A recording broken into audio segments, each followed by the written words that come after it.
Right, guys, so we are down here at TaylorMade at the Belfry with Mr. Rob Potter. Definitely pushed right. He's well in depth to his fit here. How are you doing, Rob? Oh, not too bad, not too bad. Good stuff. And he's with Liam from TaylorMade. Afternoon. So we are here at the Belfry, the phenomenal facility down here. And this is, we're just jumping on Rob's fitting here. So I don't want to get too involved with this, Rob, because I realise this is an important fit for you. But I'm going to kind of give a bit of a behind the scenes of a fit, if that's okay. Yeah, go for it, With Liam's expert help. Super help. And I'm going to let just these guys fit away. We're hitting some real golf balls. I've got GC2 and Trackman. It's only about 30 grand's worth of kit. And we've got Rob. Rob, do you just hit them well on camera? You just hit about 3 or 4 warm-up shots and they weren't your best and you just started bombing it on camera. We need the camera more often on the course. Is that what it is? I was bobbins on course, weren't I? So it is, just to let you know, we've been trying to use the GC2, but we're going to use the Trackman instead because it gives total distances, but it is total real-time distances. And you can see out there, this is January the 12th. It's a little bit colder than most, so it's the measurements that he will be hitting today, probably different to the ones that maybe Rob was hitting last time in a closed situation. Absolutely. So currently we've got the SLDR 16 degrees, the one that Rob tested with me previously. And we're going to test it up against, what do you think would be, we did the Aeroburner a while ago, didn't we, Rob? Yeah. And also the guys from TaylorMade want to see how he gets on with an R15 as well. So what's this part of the fit about, Liam? So this is just getting to know the player, basically watching his shot pattern, getting a wee bit of feedback from him and where the ball's impacting the face, what his bad shot is, what his good shot is, and just getting a solid base. So it's a bit of a benchmark, a bit of an assessment, because obviously guys come for fit, you don't know anything about them. Correct. You need to know how far they're hitting it, you need to know what they're currently doing. Yeah. Do we need any more with this? A couple more with this. And then should we have a quick look at the figures on this driver first? Sounds good. Go on, Rob, another one of those bullets. Yeah. I figured out what I've just been doing wrong, so. Oh no. Okay. Do you want another one? Yeah, one more, if you don't mind.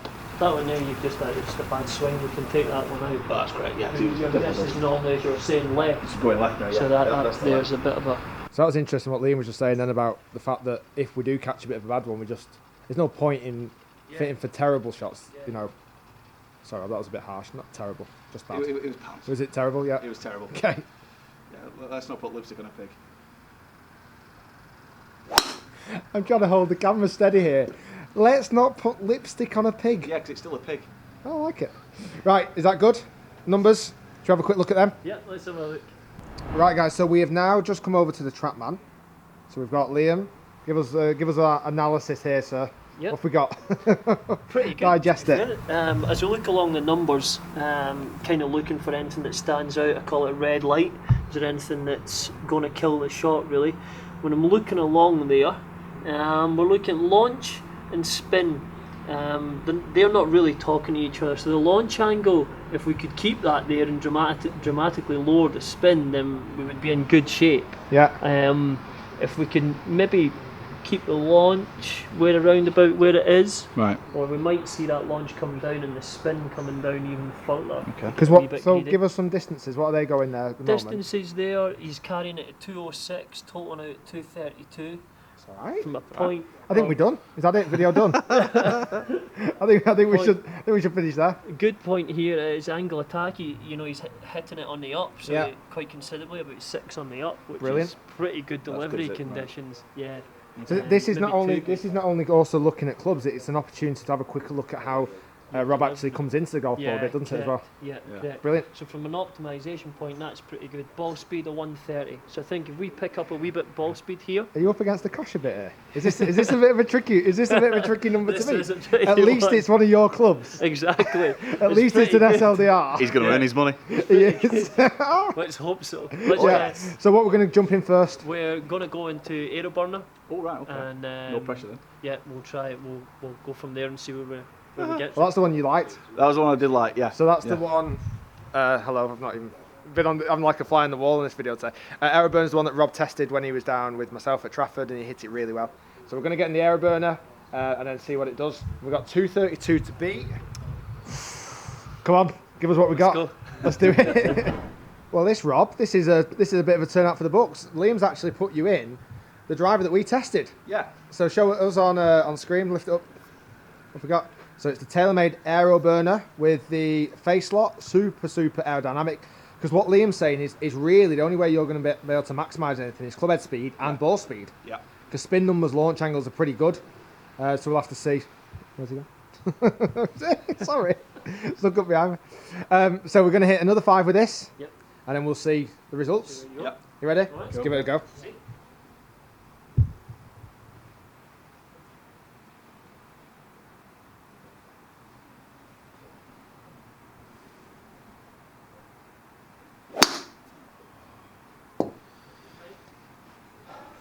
That is the only one thing that we found with this driver is the shaft length.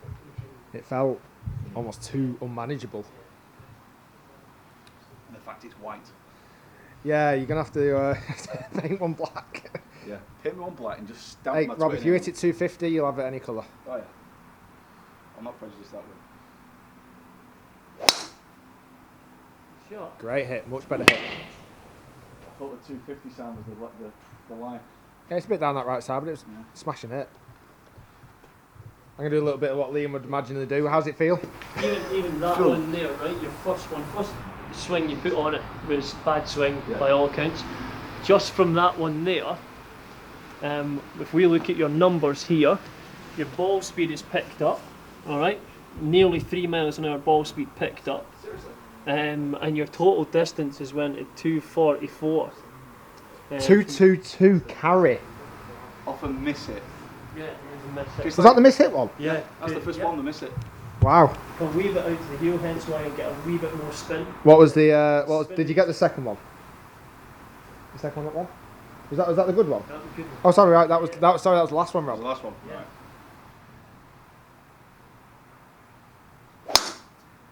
Right. Short. I'm just going to keep pointing this camera at you. I think you should hire a camera that just follows you and walks around with you, Rob. I could have brought Dobby cam, it's in the car. Oh, you could have done. Dobby cam's in the car. You're not familiar. But I didn't want Pete laughing too hard. There your spins dropped, so your spins dropped around about 1800 and it's launching at 16. So like we said, if we can kind of keep that launch and lower the spin, that's give us a total of 241, 242 almost there. That's what I don't get. It's launched at 16, which is a 9.5 degree driver. Obviously it's where I'm delivering the ball. I mean, remember you were using 16, yeah, and you're delivering the club on an upward angle attack, 6 on the up. So by doing both of them, you're delivering a lot loft. So your dynamic loft is very different, Rob. Yeah. So even though it says 9.5 on the head, you're not delivering it at that number. Because of your impact, you're delivering it on the up. You need something well lower loft. So this has gone, how much further already? 20, not 20, is it? Yeah. 20 yards. That's outrageous.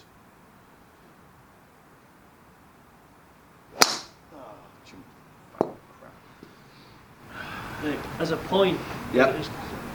I will definitely see that want the shaft to be shorter. Right.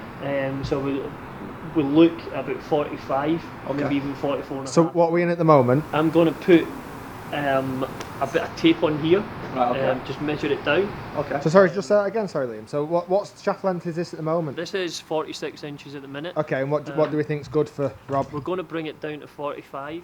Just get them to. I would agree. Would you say? Well, whatever. I mean, like I hit the Big Daddy long one with you at 271 Yeah. with that shaft. Yeah, All right, I put everything, including the kitchen sink, behind it, absolutely. and a bit of a Gary Player afterwards. But you know, it's whatever works. So what we're saying there is that just because the shaft length is so long on the new Aeroburner, it's performing some great numbers, but we're just encountering a bit of turf interaction before you hit there, which is punishing the shot. So Liam's just going to put some tape on the top, get him to grip down on the club a little bit, and then we'll test it again. So what we've just seen here, Liam, what we're doing now? What I've done is put a wee bit of tape on. I just want to grip a wee bit further down the shaft. Shaft length on this is 45.75. Okay. I'm going to bring it down and roughly about 45 to 44.5 inches. And what's the reasoning? Get your centres of strike a wee bit more consistent. Yeah, definitely, yeah. Yeah. Because when you're hitting that well, you absolutely smashed it out there. It's just, yeah. Getting you that know, consistency. Really. In terms of like with the field, either you've got to grow or the club's got to shorten.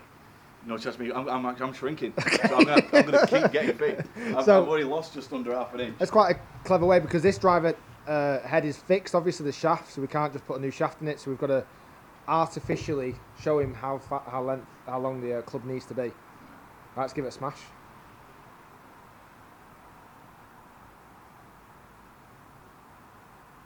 It's got to be better, that. It's on our target line at 250. Yeah, A little bit, tiny bit left. Left, but it's Didn't feel a good strike, if I'm honest with you. good balls. It didn't. No, it didn't feel a good strike. And what was the ball speed, Liam?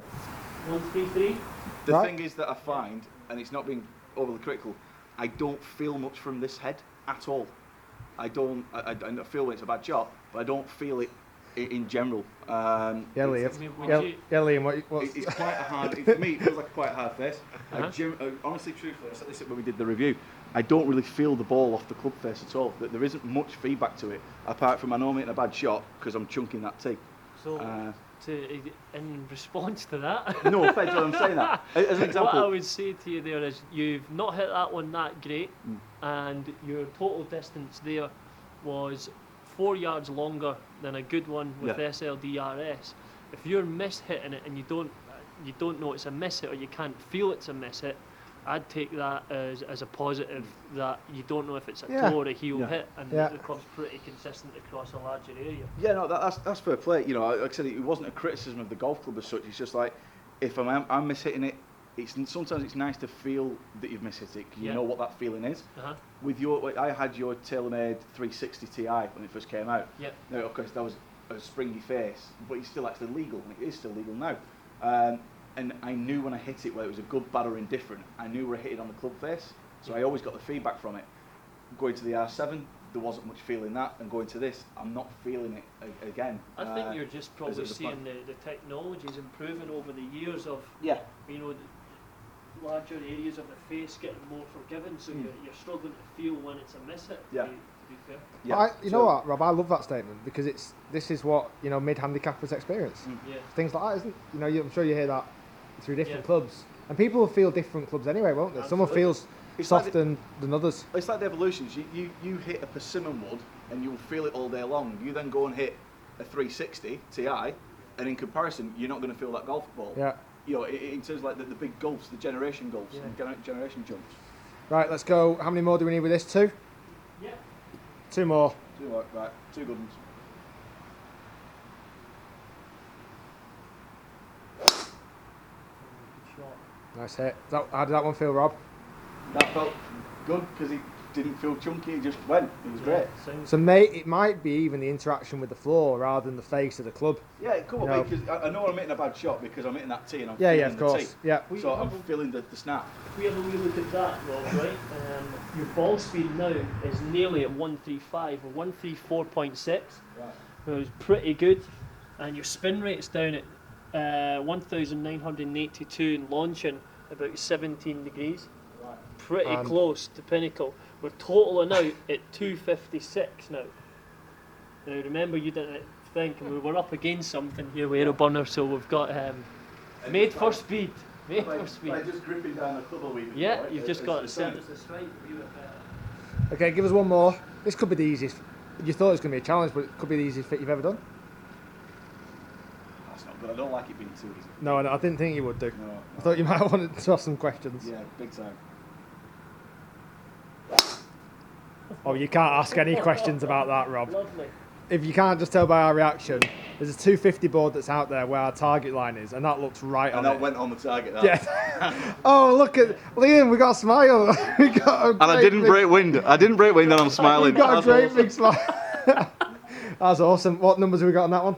We've got there 1600 spin, Oh, wow. 16 launch, Is that what is like 17, 17? 17. So That's 17 our aspirational launch, target. 1700 spin would be absolute perfect. We can see here from where he was. You nearly hit the we've 200. Got 250 total. Well, that middle line is where we've down on the range. There's a 250 board there, and it was a smack bang of that 250. And you can see there total distance 250 yards, 219 carry distance. Like I say, those numbers are very accurate to today's figures, as in the weather conditions have got a bit of an influence on that as well. But very, very good hit. So can we pull up the averages there at the moment? Did that feel better in the shorter shaft slightly? Yeah, it did a little bit.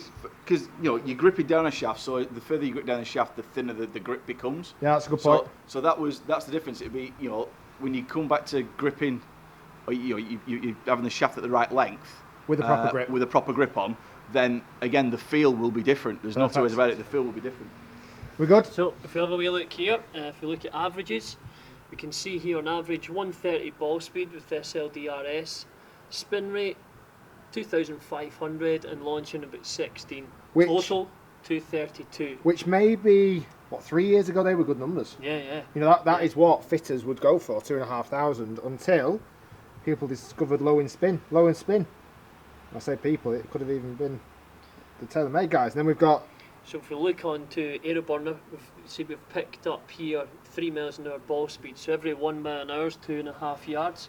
And if we look at the launch angle, on average we're looking around about 16 and spin rate, around about 2,300 spin, round about there. And we're looking at total of 246. So an average of 14 yards. 14 yards increase. My maths That's correct. great.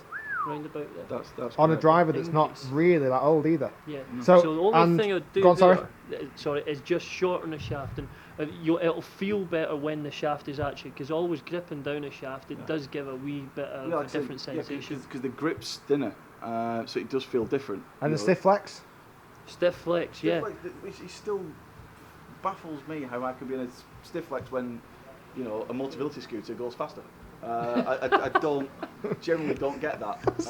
Was that a mobility scooter goes faster? Yeah, it goes faster than my swing. Yeah. You've come out with some sayings today. Done to just It's not like start of Superman it. on a scooter. You just, So The go on. thing is that you've got a light stiff shaft here, so you've got a shaft here that's 50 grams, so it's a light stiff shaft. right, with you. It's giving you that wee bit more stability than your regular shaft. I'm going to do a video shortly with Liam about maybe answering some questions on shafts. I've got a little bit of a test coming up with the R15, so we'll stay tuned for that if you're interested more about shafts. Rob wants it in black. Yeah, we're going to bring it out in black. See what they can do. And then just put my Twitter name on it, and then it's not priceless, it's worthless once it gets personalised. That's true. That's true. There you go. So that was a relatively easy fit in the end. It was pretty good numbers. Rob, I'm really disappointed. you made it far too easy. Just where do we? Well, to be fair, after that first shot with this driver, you knew it was going to be a good one. And, I'm doing very little. The product there is performing fantastic. I'm doing very little there apart from looking at really a number of angle attack and thinking, right, you've got a 16-degree driver there. Yeah. You're delivering it quite considerably on the up and giving you something with a wee bit lower loft. So the loft on the head makes no difference. It makes no difference, and that's the thing that always puzzled me is I've had 10 degrees loft, 13 degrees loft with another manufacturer. I've had 10.5 degree loft with yourselves, then R7. I mean, they might have been right as well. Them lofts at the time might have been right. Never been fit For your swing. I just got it You and might hit have it. been delivering it a different Yeah. way. But Brilliant. well done. Amazing. Yeah, Right. completely amazing. Awesome. Yeah, Well done. Well impressed. Thank you. That's really good, that Thank you guys. very much. All these lovely shafts, and you didn't get to test them all. But anyway, that is amazing results. Liam, thank you very much for your No time. problem. We've got a fit now with our competition winner, who is another 15 handicapper, Stuart Mason. We're going to get him on there as well. Are you going to do that one, Liam? Absolutely. You've got 5 or 6 year technology to beat there. Guys, if you enjoyed the video, do give it a thumbs up. That is literally just wanted to be a fly on the wall kind of test there with Liam and Rob with the TaylorMade, just to see what it actually did. And considering that we tested it not long ago, the results there have been fantastic. So we'll see when Rob gets one order of those. Guys, thanks for watching. Stay tuned. Do subscribe. Click the links down below, and stay tuned for Stuart's fit.